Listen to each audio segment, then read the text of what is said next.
धन्यवाद यो कार्यक्रमको सञ्चालन गर्नुभएका सञ्चालकज्यू, उपस्थित प्रेस सेन्टर नेपालका केन्द्रका पदाधिकारीज्यूहरू, सभापतिज्यू लगायत यहाँ सहभागी यहाँहरू सबैलाई यो शुभ बिहानीको प्रसङ्गमा यो प्रेस सेन्टर नेपाल तेस्रो अधिवेशनको सफलताको शुभकामना सहित शुभ बिहानीको हार्दिक शुभकामना पनि यहाँहरूलाई प्रयोग गर्न चाहन्छु। यहाँहरूको यो उपस्थिति, सक्रियता र उपत्यकामा पनि यो विचार र दृष्टिकोण मान्यहरूको बिचको तपाईँहरूको चाहिँ बलियो र जबरजस्ती उपस्थितिलाई मैले हार्दिक सलाम पनि प्रयोग गर्न चाहन्छु। पुरो दुवैजना वक्ताहरूले पुरानो पृष्ठभूमिसहित र अहिले सञ्चालन गर्नुभएको सञ्चालकले अहिलेका केही विषयहरूसहित यहाँ केही कुराहरू राख्नुभएको छ। म लामो राख्न चाहन्न। हामी जस्ताहरूसँग 3 प्रकारका अनुभवहरू छन्। एउटा 46 सालभन्दा पहिलाको पञ्चायती व्यवस्थाको अनुभव। त्यति बेला चाहिँ हामी राजनीतिमा सक्रिय रूपमा नै थियौँ। बोल्यो भने, लेख्यो भने तुरुन्तै शान्ति सुरक्षा ऐन भन्ने लगिहाल्थ्यो। म पनि 3 पटकसम्म शान्ति सुरक्षाको ऐनमा जेल परेको। विद्यार्थी राजनीति गर्ने बेलामा हामी त्यो चरण पनि हामीले पार गऱ्यौँ। त्यसपछि दोस्रो चरण भनेको 46 देखि राजतन्त्रको अन्त नभएको दलीय प्रतिस्पर्धा अथवा दलहरूमाथिको फुकाबाबु केही बोल्ने लेख्ने आंशिक अधिकार प्राप्त भएको चरण। अलि बढी हामी त्यो चरणमा अभ्यास गऱ्यौँ। त्यो चरणको अभ्यासले राजतन्त्रको समग्र अन्तको निम्ति र नयाँ राज्य प्रणालीको परिकल्पनासहित त्यही चरणमा नै सशस्त्र सङ्घर्षको सुरुवातको थालनी भयो। र त्यसपछि चाहिँ खास गरी पछिल्लो चरण यो राजतन्त्रको अन्त भएपछि सङ्क्रमणकालमा आएको चरण, यी 3 चरणहरूको प्रत्यक्ष जीवन्त अनुभूति तपाईँहरूसँग हामी सहकार्य गर्दै अगाडि बढेको चरणको रूपमा मैले जोडिरहेको छु। मैले अरू धेरै कुरा राख्नुभन्दा पनि यहाँ जो साथीहरूले राख्नुभएको छ फरक फरक प्रकारका तपाईँहरूको अनुभवहरू एक अर्कालाई समन्वय गरेर अगाडि बढ्नुहोस्। जनयुद्धमा डोकोमा रेडियो बोकेर हिँड्नुभएको साथीहरू यहाँ जीवन्त हुनुहुन्छ। त्यो अर्कै जीवन थियो। त्योभन्दा पहिला पञ्चायती व्यवस्थाका पनि सायद साथीहरू यहाँ हुनु होला। मैले चरण किन अहिले जोड्न खोजेको भने हामीले बदलिएको परिस्थिति अनुरूप आफूलाई परिवर्तन गर्दै, परिमार्जन गर्दै अगाडि बढ्न सकिएन भनेदेखि त्यस्तो दृष्टिकोणलाई रूढिवाद भनिन्छ। जे थियो त्यही कुरा बसिरहँ रूढिवाद हो। जे गर्ने त्यो कुरा छोडेर अर्कै गर्नु र अर्कै वर्गको निम्ति गर्नु चाहिँ अवसरवाद। दुईटै कुरा हामीले गर्नु रूढिवादी पनि हामी हुनु हुँदैन र फ्लेक्जिबल हुनुपर्छ भन्ने नाममा चाहिँ आधारभूत वर्ग दृष्टिकोण र चाहिँ मूलभूत सिद्धान्तभन्दा तर गएर अर्कै चाहिँ गर्न खोजियो भने पनि हामीले हाम्रो पक्षको, हाम्रो विचारको, हाम्रो दृष्टिकोणको रक्षा गर्न सकिँदैन। त्यस कारणले दुईटा प्रवृत्तिहरू बचेर बाटो बचेर अगाडि बढ्नुपर्छ र तपाईँहरू चाहिँ वास्तवमा सम्पन्न हुनुहुन्छ। फरक प्रकारको पृष्ठभूमिमा काम गर्नुभएको साथीहरू पनि हुनुहुन्छ र हिजो जनयुद्धमा पत्रकारिताको चाहिँ महत्त्व बुझेर पार्टीले विभिन्न प्रकारले जिम्मा दिएर निकै चाहिँ कष्टसाध्य जीवन बिताएर काम गर्नुभएको साथीहरू पनि हुनुहुन्छ। अस्ति वाइसिएलको अधिवेशनको बेलामा एउटा समीक्षा भयो, मैले तपाईँलाई सुनाउनु खोजेको। अब एक थरी साथीहरूले बन्दुक बोकेको कुरा मात्रै भन्नुहुन्छ। केही वाइसिएलका साथीहरू मलाई आएर भन्नुभयो बन्दुक बोकेको फोटो हाल्नुहुन्छ हेरेको। अब हामीसित अनुभव त छैन। यो भइरहने हो भनेदेखि त हामी त जहिलेसुकै एक प्रकारको मानसिक तनावमा हुनुभयो भन्ने कुराको चाहिँ समीक्षा हामीले गऱ्यौँ। निकै पोजिटिभ समीक्षा गऱ्यौँ। किनभने त्यति बेला आन्दोलनको बेलामा युवाहरू लाग्नुभयो, जनमुक्ति सेनामा सहभागी हुनुभयो। उहाँहरूले गरेको त्यति बेलाको चाहिँ आन्दोलनको रातो तापको बिचमा गरेको योगदान छुट्टै प्रकृतिको छ। अब वाइसिएलमा पछि जोडिने साथीहरूलाई त्यो अवसर प्राप्त गर्नु भएन। अवसर प्राप्त गर्नु भएन र हामी के निष्कर्षमा पुग्यौँ भनेदेखि छलफल के भयो भनेदेखि थाई समितिको बैठकमा हामी यो मूलभूत रूपमा अबका अहिलेका युवाहरू हामीलाई चाहिएको छ। नयाँ डक्टरहरू चाहिए, डक्टर पढेका युवाहरू चाहियो, इन्जिनियर पढेका युवाहरू चाहिए, पाइलट पढेका युवाहरू चाहिए। अब OICL-मा अहिलेको आजको अबको बुद्धि चाहिए। हिजोको राजनीतिक अधिकार प्राप्तिको आन्दोलन दुःख कष्ट गरेका साथीहरूको अनुभव र अहिले आउनेहरूको अनुभवलाई मिलाएर लिएर गइयो भने यी दुईटालाई अलग अलग गरियो भनेदेखि एकले अर्कालाई नमान्ने हुन्छ। त्यो दुईटा अनुभवलाई मिलाएर लिएर गइयो भनेदेखि हामी समृद्ध हुन सक्छौँ। त्यस कारणले OICL-लाई हामीले के भन्ने भनेदेखि नयाँ युवा खोज्नुहोस्। आज बिहान पनि एक दुईजना साथीहरूसित सिनियर नेताहरूसित मेरो पनि भेट भएको थियो। नयाँ युवाहरूको खोजी गरिएन भने आन्दोलनमा नयाँ आउन सक्दैन। अहिले वाडाका प्रतिनिधिहरू माओवादी पार्टीबाट बोल्दैछु, कुन उमेर समूहका चाहिँ आए भनेर पनि मैले अलिकति 15-20 वडाका मैले हेरेँ। अब जस्तो कङ्ग्रेसमा कुन वडा समूहका आए, के अरे उमेर समूहका, एमालेमा कुन वडा समूहका आए, हामी कहाँ चाहिँ कुन वडा समूहका आए भन्ने कुरा पुरानो साथीले यहाँ दिनुपर्छ। पुरानाको अनुभव र नयाँको चाहिँ सक्रियता, माओले भनेको पनि त्यही हो, लेनीले भनेको पनि त्यही हो र अन्तर्राष्ट्रिय प्रचलित संस्थात्मक रूपमा अपनाउने गरेको मान्यता पनि त्यही हो। यो दुईटा कुराको समायोजन गर्न सकियो भने र अनुभवको हिसाबले तिनटै चरणका आन्दोलनका अनुभवहरूको चाहिँ केन्द्रीकरण अब गर्ने कुरामा कथा सुनाएर पनि हुँदैन। अब हामी डेटिसबाट कहाँ हुन्छ भनेदेखि जनयुद्धमा गरियो, जेल परियो, नेल खाइयो, यसो गरियो, यो कालना लुटियो, यो चाहिँ मोर्चामा लड्न गइयो भनेर भावी पुस्तालाई चाहिँ कथा सुनाएर मात्रै आगामी योजना हामीले पुष्टि गरेर अगाडि बढ्न सक्दैनौँ। अहिलेको माओवादी आन्दोलनको त्यहाँ उभिएको छ। हिजोको कथा व्यथाले मात्रै र त्यसको व्याख्या र पुष्टिले मात्रै हामी रूढिवाद हुन्छ। अब नयाँ पुस्ताले नयाँ कुराको खोजी गरेको छ। अधिकार प्राप्तिको आन्दोलनको चरणबाट यो सङ्क्रमण कालबाट हामी अगाडि बढ्दै जाँदा स्पष्ट रूपमा हामीले केही समय पहिलेसम्म त क्रान्तिका बाँकी कार्यभार भन्दै आएका थियौँ। अहिले पनि हो त्यो जनवादी क्रान्तिका बाँकी कार्यभार भन्दै लडपड गर्दै हामी आयौँ। अब स्पष्ट चाहिँ चित्र चाहिएको छ। संवैधानिक प्रस्तावनामा समाजवाद उन्मुख भनेका छौँ हामीले। अब फर्केर जनवादी क्रान्तिका बाँकी कार्यभार भनेर हामी कहाँ टेक्ने?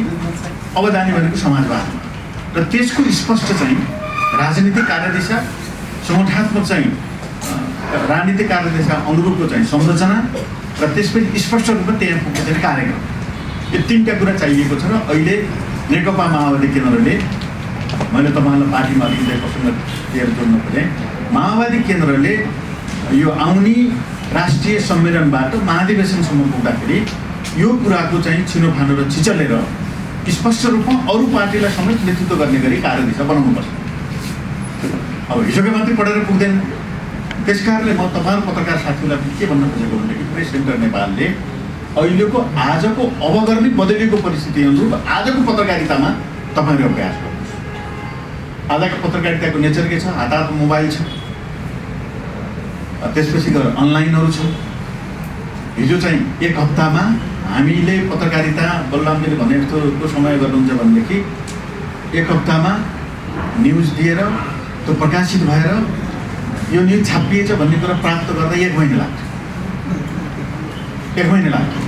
त्यो पनि एउटा यस्तो चरण थियो, प्रत्येक हप्ता एक हिसाबले चाहिँ हाम्रा समर्थक साप्ताहिकहरू निस्कने र राम्रै पनि भएको थियो कुनै बेला जनयुद्धको सुरुवात बेला। मैले नियमित आर्टिकल लेख्थेँ।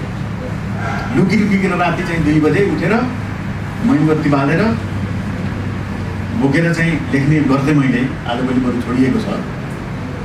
त्यति बेला त्यही गर्नुपर्थ्यो। त्यही नगरेको भए त्यत्तिको हुन्थ्यो।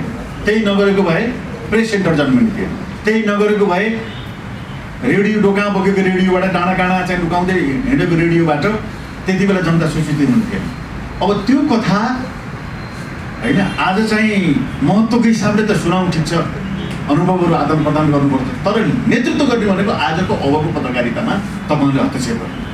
आजको अनलाइन, आजका चाहिँ मिडियाहरू र आजको चाहिँ हातमा भएको तपाईँहरूको पुरा युट्युबहरू चाहिँ निकै सक्रिय भएर आएका छन्। युट्युबहरूको चाहिँ चरित्र त्यसले प्रकटीकरण गर्न सकिएन भनेदेखि पुरानै प्रकारले आफूसितै भएका हिजोका परम्परागत शैलीहरूलाई अप्नाइयो भनेदेखि अर्काले चाहिँ त्यो अप्नाइसकेका हुन्छ। हाम्रो सूचना पुरानो हुन्छ। हाम्रो सूचना पुरानो भयो भनेदेखि ऊ चाहिँ स्थापित हुँदै हुँदै उसको चाहिँ बिग्दै अगाडि बढेको हुन्छ भनेदेखि हामी पछाडि परेका हुन्छौँ। त्यस कारण मैले तपाईँलाई भन्न खोजेको के हो भने जसरी पार्टीले अब नयाँ कार्यक्रम दिनुपर्ने छ त्यसै गरिकन प्रेस सेन्टरले पनि अहिलेको अनुसार पत्रकारितामा अगाडि बढ्नुपर्छ र त्यसमा पुराना र नयाँ अनुभवहरू तपाईँहरूले समातेर अगाडि बढ्नु होला। र पुराना साथीहरूले जनयुद्ध र आन्दोलनका पृष्ठभूमिहरूका अनुभवहरूले सक्रियता त्यस्तो कहाली लाग्दो कठिन परिस्थितिमा पनि काम गरिएको भन्ने कुरा आज ल्याएर जोड्दा आज हाइसुक्क छ, आज आनन्द छ। अलिअलि मान्छेले आलोचना मात्रै गर्ने, पुलिसले समातेर पनि लाँदैन, सेनालाई पनि लाँदैन, मर्न पनि पर्दैन। अहिले आजभोलि माओवादी साथीहरू असन्तुष्ट भएको प्रश्न हुन्छ। असन्तुष्ट विभिन्न कारणले हुनुहुन्छ, कतिपय व्यवस्थापनको कारणले, कतिपय हामीले ढङ्गबुद्धि नपुर्याएका कारणले, कतिपय नयाँ हामीले चाहिँ प्रशिक्षित गर्न नसकेका कारणले असन्तुष्टि हुनुहुन्छ। तर मरिहाल्नु त पर्दैन नि, मरिहाल्नु पर्ने, जेल गइहाल्नु पर्ने, छोडिहाल्नु पर्ने, परिवार छोडेर हिँड्नु पर्ने, त्यसपछि गएर बालबच्चा छोडेर हिँड्नु पर्ने स्थिति त अहिले होइन नि। त्यो चरणको चाहिँ एउटा पुस्ताले गरिसक्यो, भोलि पऱ्यो भने फेरि हामी त्यहाँ पुगौँला अथवा त्यहाँ पुग्ने पार्टीले ल्याउला। आकस्मिक रूपमा कुनै प्रकारको परिस्थिति सिर्जना भयो भने त्यहाँ पनि हामीले मानसिकता बनाउनु पर्छ। तर आज त्यो अवस्था छैन। आज चाहिँ तीनवटा कुरा मात्रै गरेको। एउटा, म पार्टीसित तपाईँलाई जोडेँ, प्रेस सेन्टर नजिक हुँदाखेरि माओवादी आन्दोलनले स्थापित गरेका मुद्दाहरूलाई गर्वका साथ तपाईँलाई भन्नुभयो। माओवादीले बेइमान गरेका छ।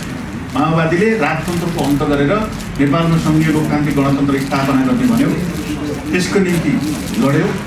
संविधान सभाबाट संविधान बन्नुपर्छ भन्ने कुराको उठान गर्यो, राजनीतिक नारा बनायो, त्यसको निम्ति लडेर बलिदान गर्यो।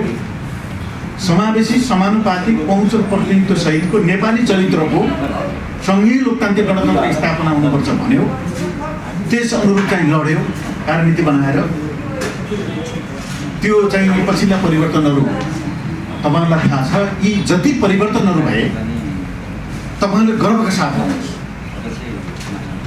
अब 46 पछिका परिवर्तनको प्रसङ्गलाई जोडेर तपाईँलाई गर्वका साथ यी पछिल्ला संविधानमा उल्लेख भएका परिवर्तनको स्वामित्व लिनु। प्रेस सेन्टर नेपालले नजिकको चाहिँ विचार र आस्थाका कारणले पार्टीले गरेका काम कारबाहीहरूलाई तपाईँहरूको शैलीमा प्रेस सेन्टरले त्यसको अगुवाई गर्यो भन्न पाइन्छ। प्रेस सेन्टरले यी विषयहरूको पक्षमा पहरेदारी गर्यो, रक्षा गर्यो, पहल गर्यो, लबिङ गरेर यो आन्दोलन वास्तवमा यहाँसम्म आइपुग्यो भनेर तपाईँहरूले दृढतापूर्वक त्यसको चाहिँ तपाईँहरूले रक्षा गर्नुपर्छ। अब दोस्रो, प्रेस सेन्टर नेपालले कृष्णसेन इच्छुकदेखि लिएर गरेका बलिदानहरूलाई स्मरण गर्दै लगायत धेरै साथीहरू हुनुहुन्छ पत्रकारितामा अगाडि बढ्नुभएका, धेरै शहीदहरूलाई हामीले सम्मान गर्नुपर्छ। र आजसम्म आइपुग्दाखेरि गम्भीर प्रकृतिको गल्ती गरेको छ। देश बेच्ने काममा लाछाप लगाएको छैन, राष्ट्रद्रोही काममा लाछाप लगाएको छैन प्रेस सेन्टर नेपालले। मैले पार्टीलाई पनि जोडेर भन्न खोजेको। र चाहिँ कतिपय कार्य सम्पादनका क्रममा साथीहरूको व्यवस्थापन गर्ने कतिपय मिलाउने कुराहरूमा कमी कमजोरी भयो होला, तर देशको पक्षमा, राष्ट्रको पक्षमा होइन, त्यसपछि गएर चाहिँ अन्यायको विरुद्धमा आवाज उठाउने कुरामा निरन्तर गरेको छ। र त्यो कुरा तपाईँले सशक्त रूपमा भन्नुहोस्। मलाई बेचेका छैन, नदिनालाई बेचेका छैन, त्यसको समर्थन गरेका छैन, गल्ती गरेका छैन। पार्टीको हक पनि मैले तपाईँलाई भन्छु, डिफेन्सिभ नहुनुहोस्, अफेन्सिभ भएर अगाडि बढ्नुहोस्। आफूले गरेका कुराको जस लिनुपर्छ, गर्वका साथ भन्नुहोस्। हाम्रो दुर्भाग्य के भयो भनेदेखि निवर्तमान प्रधानमन्त्री जसले यी आन्दोलनको कुनै पनि अगुवाई गरेका होइनन्, एक थरी चाहिँ प्रकारान्तरले अब उनी चाहिँ नेकपा बनिसकेपछि त्यसका प्रधानमन्त्री उनी बने, पार्टी अध्यक्ष पनि उनी बने, उनले केही पनि म्यानेज गर्न सकेन। त्यसको समिति थिएन उनीसित, यसको चाहिँ यो परिवर्तनको कुनै पनि प्रकारको जिम्मेवारी बोध पनि थिएन। त्यस कारणले उनले त्यो प्राप्त गरेको आफ्नो अवसरलाई पनि सहजतापूर्वकले लिएर जान सकेन। त्यसको समिति लिएर जान सकेको भएदेखि अगाडि बढ्थ्यो। र प्रचण्ड कमरेडले त, हाम्रो पार्टीले त उहाँलाई नेतृत्व गर्नुहोस् भनेर छोडिसकेका थियो। उहाँले सक्नु भएन। किन सक्नु भएन भनेदेखि चाहिँ ती आन्दोलनको स्वामित्वप्रतिको, संविधानप्रतिको, पछिल्ला परिवर्तनप्रतिको जुन प्रकारको गम्भीरता भित्र दिलैदेखि रगत नसा नसामा आउनु पर्थ्यो, त्यो उहाँमा छैन। उहाँले गरे होइन, उहाँको त नामै सुनिन्न त। हामी आन्दोलनमा लाग्दाखेरि त बरु अरू नेताहरूको नाम सुनिन्थ्यो, उहाँको नाम कुनै हरिसाप थिएन। तपाईँहरूले कहिलेकाहीँ पुरानो फोटो ल्याएर आउनुहुन्छ, शान्ति प्रक्रिया वार्तामा आउँदाखेरिको उहाँको स्थिति, त्योभन्दा पहिलेको स्थिति पनि अझ बढी प्रचार गर्नुहोस्। र परिवर्तन ल्याउने एक थरीले नेतृत्वमा चाहिँ राज्यको नेतृत्वले अर्को थरीले भएको हुँदाखेरि यो बिचको सङ्क्रमण कालमा हामी अगाडि बढ्न सकेनौँ। गल्ती त्यही भयो। अब हामीले पनि समीक्षा गरेर जनताले दिएको समर्थनको उचित प्रकारले व्यवस्थापन गर्न सकेका 64-65 पछि जसरी जनताले हामीलाई साथ समर्थन दिएका थिए, चुनावमा पनि, कार्यक्रममा पनि, कार्ययोजनामा पनि, त्यसको व्यवस्थापन गर्न नसक्नु, नगर्ने कुरा भन्नु, गर्ने कुरा नगर्नु, नफुट्नु पर्ने फुट्नु, तपाईँहरूलाई भन्दाखेरि दायाँ नभएर चाहिँ एक डिक्का भएर चाहिँ राज्य सम्हाल्नु पर्नेमा हामी अलिकति चाहिँ आन्तरिक चाहिँ गजाङ गुजुङमा हामी चाहिँ पऱ्यो। त्यो हाम्रो त्रुटि हो, त्यो गल्ती कमजोरी हो, हाम्रो सच्याउने कुरा थियो। र त्यसको बावजुद पनि गम्भीर गल्ती चाहिँ हामीले गरेका छौँ। कुनै पनि प्रकारको असमान सम्झिन अहिले एमसिसी आयो, हाम्रै कारणले एमसिसीको बारेमा मन्त्री भएको हुँदाखेरि धेरै भन्न चाहन्छु, तर हाम्रै कारणले त्यसलाई हामीले चाहिँ धकेल्दै लगाएको छौँ, नत्र अर्कै भइसक्यो। त्यससित भएका सहमति र सम्झौताहरू जे थिए ती सहमति र सम्झौताहरूका केही बुँदाहरू हाम्रो राष्ट्र, हाम्रो देशको सार्वभौमिकता, हाम्रो देशको अखण्डतासित मेल खाने प्रकृतिका छैनन्। त्यस कारणले त्यसलाई हामीले स्केप गर्दै गइरहेका छौँ। र यी सबै कुरालाई हेर्दाखेरि हामीले गल्ती गरेका छैनौँ। त्यस कारणले तपाईँले चाहिँ दृढतापूर्वक हामीले गरेका कामको चाहिँ समिति लिएर अगाडि बढ्नुहोस्।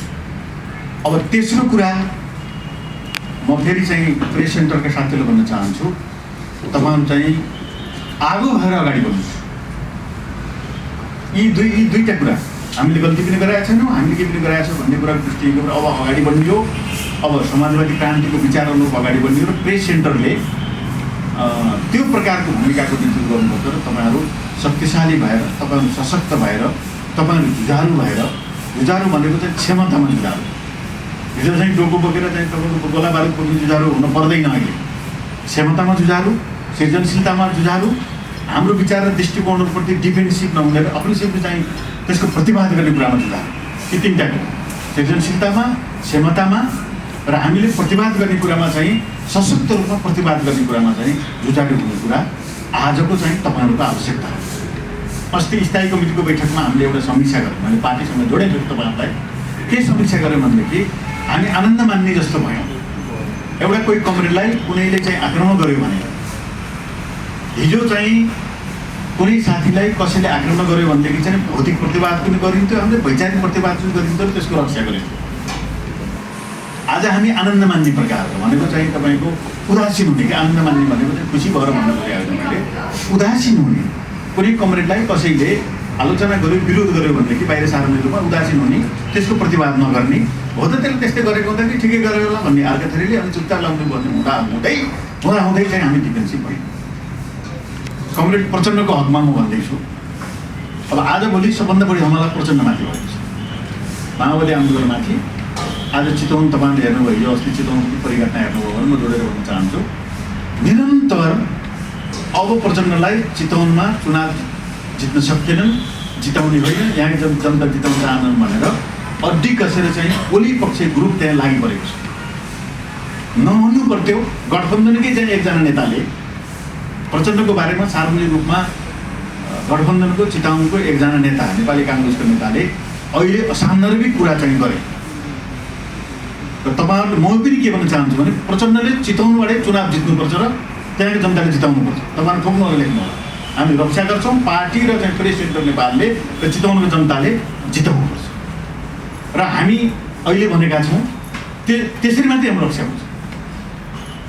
रक्षा कसरी हुन्छ? लिडरमाथि आक्रमण गर्ने, विचारमाथि आक्रमण गर्ने, पार्टीमाथि आक्रमण भइरहने, हामी चुपचाप लाएर बसियो भनेदेखि त्यसको रक्षा हुँदैन।